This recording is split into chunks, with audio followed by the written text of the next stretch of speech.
The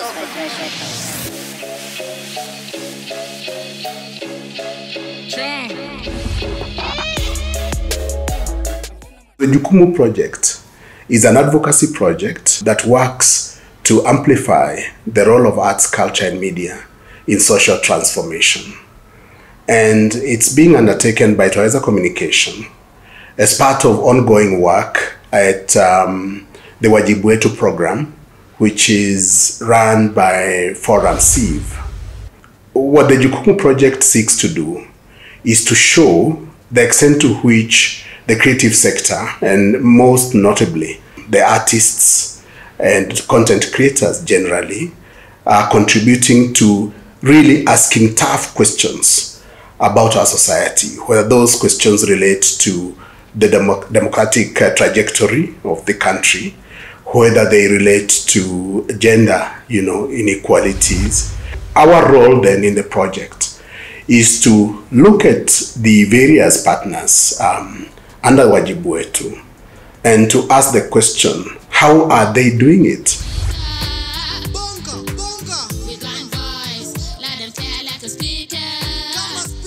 We have been actively implementing a project in Kwale County, specifically Matuga and Kinango sub-county, a project called Community Activism in Resisting Extremist Ideologies.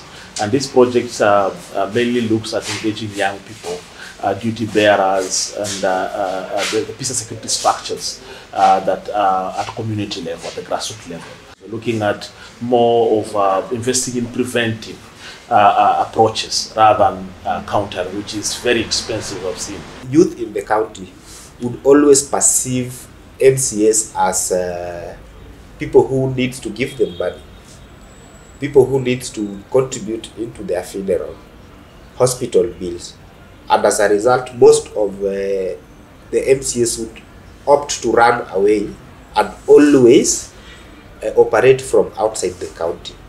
So when we noticed this, that is when we said then there was need for us to help the youth understand the specific role of the MCAs. We've been partnering with the Forum CIV to implement Wajibu Wetu program under Defend Record Yako.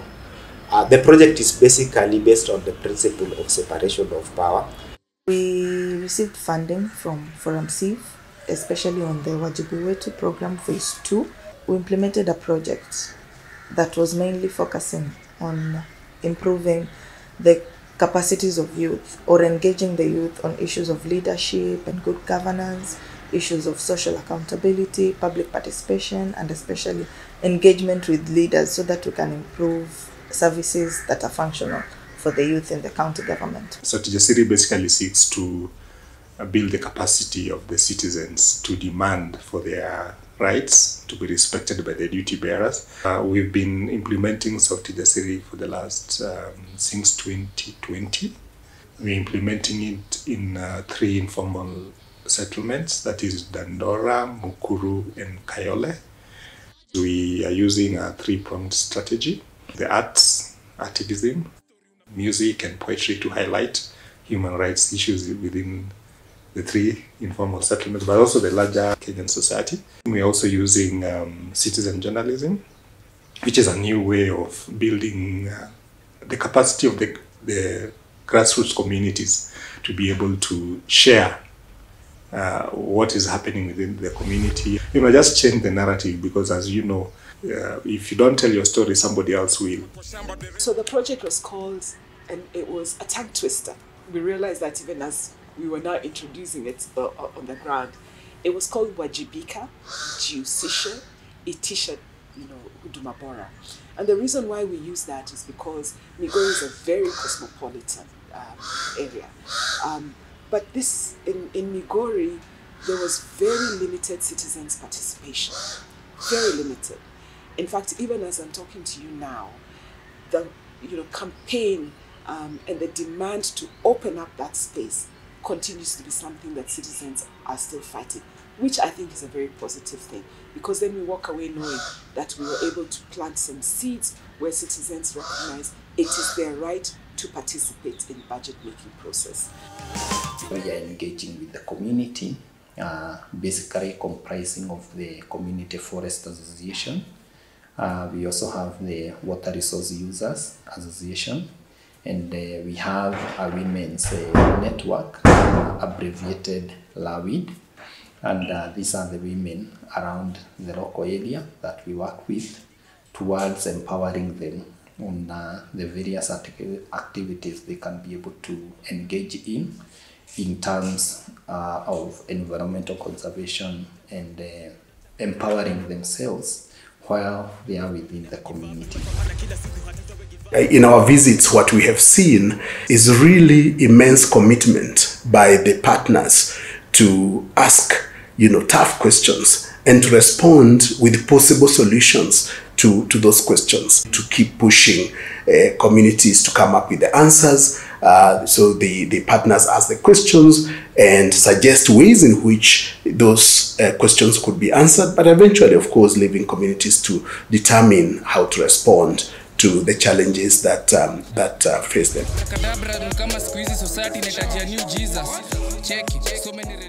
Sexuality is extremely fluid, and there's need for all programs to be gender diverse in its in design and also in implementation. Why I'm saying this is because part of our key lesson is at the start of this program we are much more targeted on young people, but then the definition of young people. So we within the implementation phase we had to learn to really define who our young people are, and that even led us to really defining our primary target as young people who are gender non-conforming. So the need for us to allow our target beneficiaries to be at the core of conversations, and this just to give a practical example, our petition design, drafting, and presentation has always been led by the young people that we target, which has led us to having massive results. We have the do no harm principle, but when you talk about the psychosocial, the psychological part of it, they have their women into their groups, and we are not allowed to enter in those rooms. They address their own issues and they come out. And the most important thing also, which we have learned, is not to use their identities, so that now people may for their identities also to be very well protected. The society needs to be encouraged to include persons with disabilities at all levels, and persons with disability, they have different needs.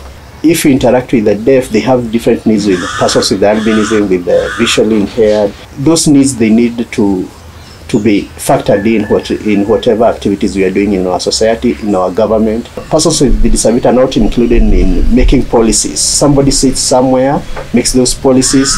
So during implementation, it's so hard, and they don't feel like there is so much change. The Dandora area, their main issue is waste management. So when we started doing community forums and we started talking about the impact of the waste, the community were not aware that you can actually go to court. You are allowed to go to court and represent your community on a public interest issue. That is something that they thought it was for the elites, people who can afford to hire lawyers. But now with this project, we've made them aware that you don't need a lawyer to represent you, as long as the issue that you want to be adjudicated on is a public interest issue. And the most fundamental thing about PIL is that if you go to court and you lose, you are not liable for any fines or damages, because the issue you are presenting was a public interest issue, not a personal one. We still need to do a lot of civic education within the communities. When things are not going right. Having participated in a number of forums organized by Twaweza, we've been able to learn about gender balancing and gender considerations. And Kenvo has been keen to ensure that during this project, the community participation encompasses all the gender. So I am happy to say that I've been able to see the youth participate in that project. We've had a PWD representative. We've had a mix of old versus young, and across the male and female balancing. And the community are able to see why we are doing this. If government or duty bearers are meaningfully involved in an initiative, then they fully own it. They don't take it as you against them. That's why even right now we are even premised within a government facility. That doesn't prevent us from telling them that, okay, you are doing something wrong and you can rectify that something wrong. It has given us an opportunity as an organization to grow from a youth group to a CBO, and maybe in future we might want to go outside just being a CBO. But in terms of institutional development and our own capacity as staffs of KPY, our capacities have been built as a result of this project. Whereas we may not see vividly the impact, one knows it's there. One knows it's there because of the testimonies that we got from the beneficiaries or the program partners. We know it's there because we could get a sense of the change in behavior amongst those that have taken part in the program in one way or another. I remember there's one process that we did in Moso, and that's where Simba Cement is.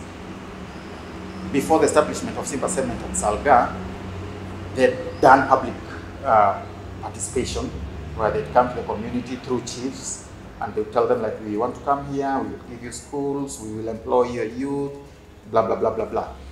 So once they had set up the factory, it started looking like they are not keeping their word, and especially on the part of employing youth. So we did dialogue circles with the youth around there and told them, like, look, if you notice that they're not keeping their word, you cannot keep quiet with that. You have to go out there. And we actually checked and saw there were minutes that had been taken in the initial public participation meeting, which had stated that they had actually offered, to employ the youth. So we said you can use that as evidence that there was that kind of discussion. And we did, we brought the youth together and they started putting themselves together, and we told them, let's work with the administration in terms of pushing this agenda forward. And they were being slow on it, but when the president came to launch the factory, actually, I think there was an ACC who talked about a petition that the youth had put together, and he asked the president that to help see that youth around there had been employed. And from then, the president himself ordered in his speech that the management check that youth are employed in that area. So we felt like it was, our project had helped take it to that level. So we were able to increase awareness and awareness on violence as in radicalization and violent issues. So we were able to increase awareness on our religious leaders, imams. You see, sometimes the imams and other community people live in their world of their own, but when you try to engage them, you try to empower them. Being able to use this information, this empowerment, to sensitize others within the institutions. Now, like the religious leaders are conducting sermons in their institutions, they are conducting counseling to vulnerable youths, and they are also engaging in peace issues. Again, the secondary school teachers are able to engage their students in various activities such as peace clubs, even little awareness or even little intervention and counseling the youth as in within their normal program in the school.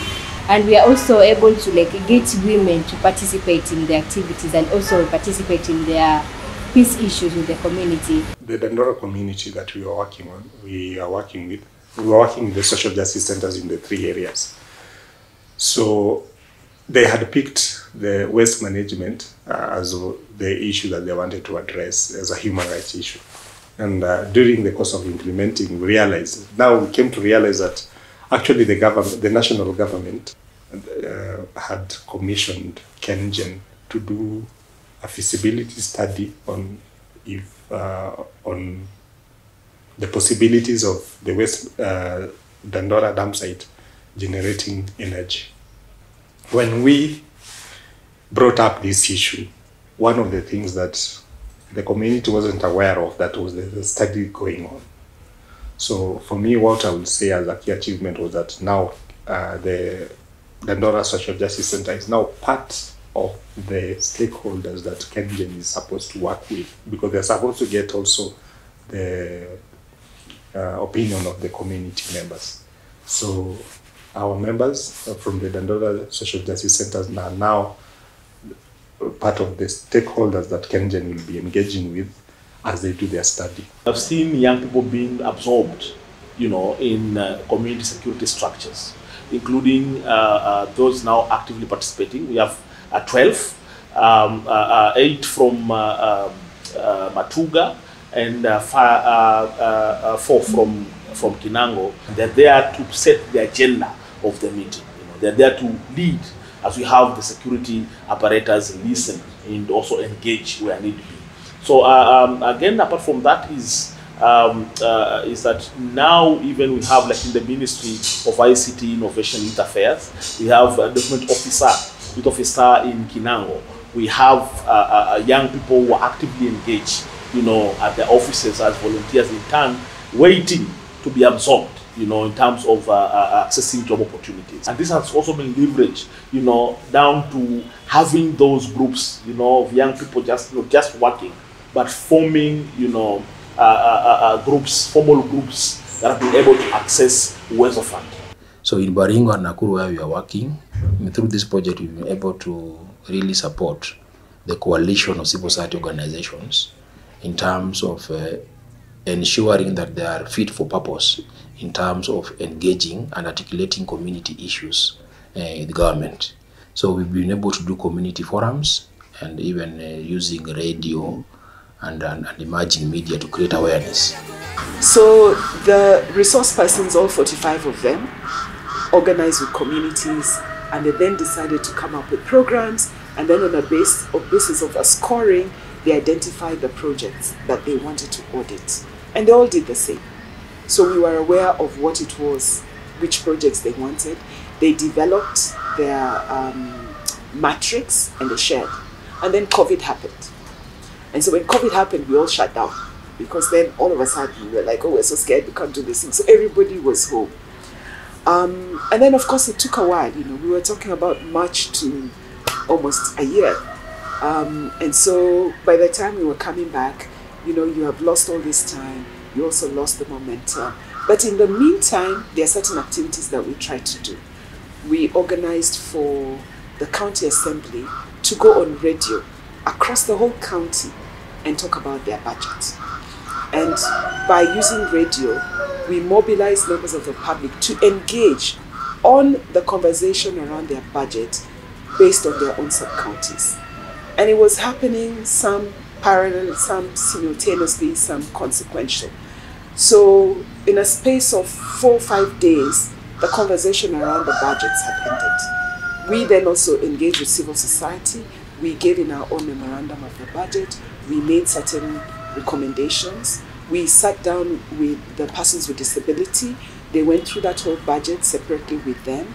They ticked things that they wanted and demanded and said, we want to change this, we want to do this. We spoke with the committee on gender, because we were also looking at issues around women and sexual and gender-based violence. And we talked to them about the establishment of a safe house. They need to be able to, they'd only allocated 1 million. They need to allocate more money. At the end of this conversation, there were certain gains. So persons with disability were able to get an increase in their allocation for their hearing aids. They were able to get an increase in allocation for, economic program. The resources for, the gender-based violence component, they allocated 2 million. We were asking for 4. And then we then also said, you need to have more resources for public participation. That was increased. And public participation today still remains in the office of the county governor. And so we then said that these are little gains. We must be able to say it's just a little step.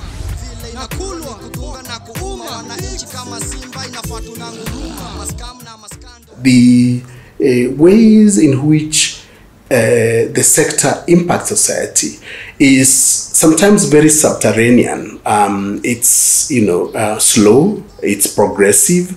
Ideas are planted in the mind of consumers or audiences, and then that gets processed, it gets owned, and then it gets manifested behaviorally, by those individuals that have engaged with the ideas. From the initial, evidence that we are gathering, it seems as if it is necessary to refocus on the creative sector and to really target them as key players in questioning society and interrogating society and making our communities better than they are currently.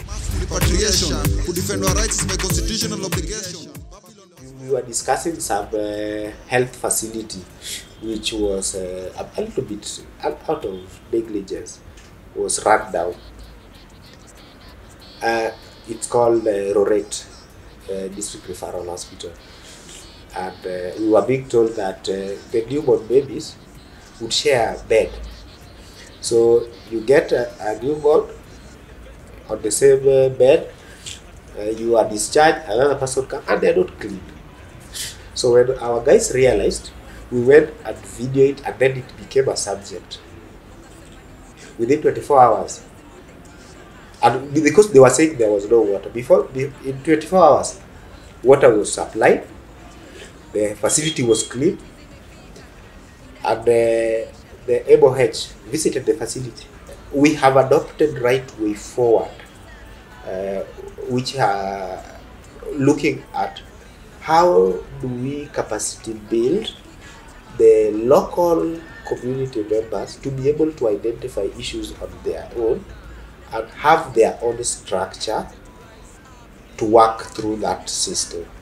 We want to make social media the biggest thing ever. We integrate the talent program, because now the talent program passes the message even in a visual and more clear to the audience as compared to sitting and listening to the speakers. So they usually pass the alternative messages to violent extremism using their skits. We also have songs, and we also have dramatized skits and comedies and all that.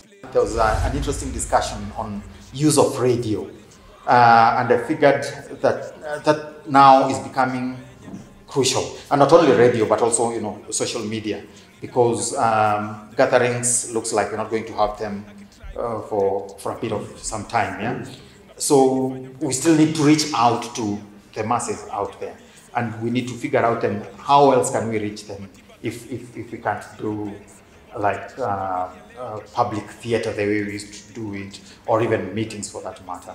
And I found radio to be an interesting strategy, and we've already been using it in some of our current projects that we are doing, and it's very effective. We have structures that are very actively engaging young people and stakeholders. Like in Kinango, we have the Kinango Youth Summit that is serving as an umbrella, a body for the young people. In Matuga, we have Matuga Youth Forum that is also looking at the aspect of early warning and how the groups can network and leverage information. We also have, for the first time, an amazing open space. The Assistant County Commissioner at Matuga. These spaces are always known as security spaces. So having young people with these spaces, either you're coming for information, or you're coming to follow on a case, or you are coming because you're being invited to. We did murals in the 3 areas, and they were well accepted, because even persons with disability in this area, they're the one who sought permission in public offices. In Kawangware, Waithaka, DA's office, we were given a wall there.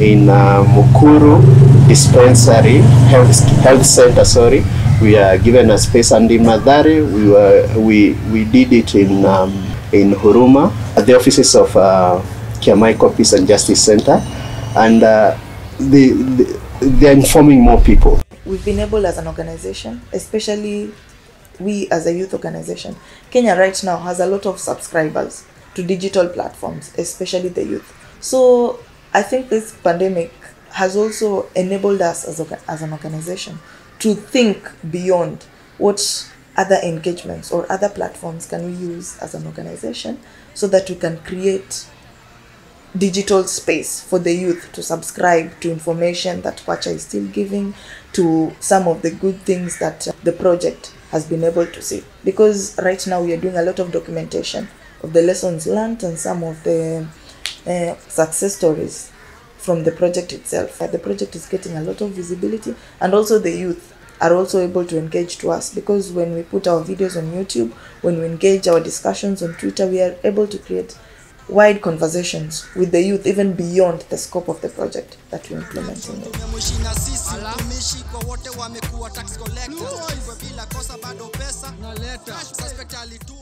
Some of the partners are creating content that is educational, and really encouraging dialogue in their communities. So if you look at the ones that are working with radio, for example, community radio stations, and creating dramas and discussion forums, they are encouraging communities to reflect more deeply about their issues. And community is actually part of the content creation in the programming. The creative sector can get into households, through television, through radio, through music, through other forms. They can get into the churches and the mosques and other spaces in a manner that, a scientist cannot. The sector really ought to be at the center of our human rights work. It moves away from data, it moves from numbers and so forth to the inner being, and that humanization is really critical for sustainability of human rights agenda and human rights issues. So I think that the investment in the creative sector should be very, very deliberate, very, very consistent, and thorough, really. And I think that the sector ought to be targeted not as a footnote to other sectors, but really as a central cog in the transformation of societies.